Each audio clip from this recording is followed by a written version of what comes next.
આજે સવારમાં મમ્મી બનાવતા હતા ગરમા ગરમ પુડલા.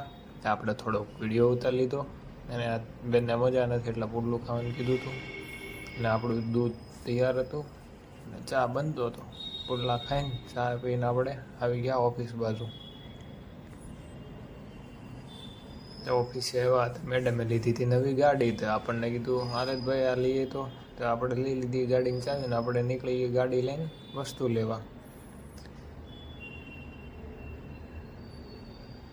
ગાડી શરૂ કરીને આપણે નીકળી ગયા હતા વસ્તુ લેવા.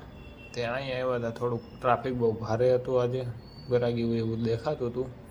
પછી નાસ્તો પાણી આપણે લઈને નીકળી ગયા પાછા ઓફિસ બાજુ. મેડમને નાસ્તો દેવાનો હતો. તે અગિયાર રાતે મિતભાઈની હોટલે. મિતભાઈ કે થોડાક પૈસા ગણી ગયો અને આ થોડુંક ટિકિટ પાસ ગણી ગયું કઈ રીતનું. ભોલાભાઈને આપણે લઈને આવ્યા હતા. આ રીતનો રાતનો માહોલ હતો. ઇવેન્ટ હતી આજ બે. તે થોડુંક આપણે હેલ્પની જરૂર હતી એટલે આપણે આટો મારવા આવ્યા હતા. અને પછી આપણે આવી ગયા પાલક પનીર બનતા હતા ત્યાં થોડુંક ફોટા બળિયા પણ લીધા.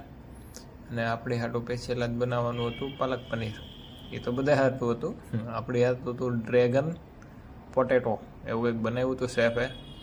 એ એકવાર ખા એટલે મજા આવી જાય. પછી ભોલાભાઈ લઈ આવ્યા હતા જથ્થાબંધ ખાવાનું.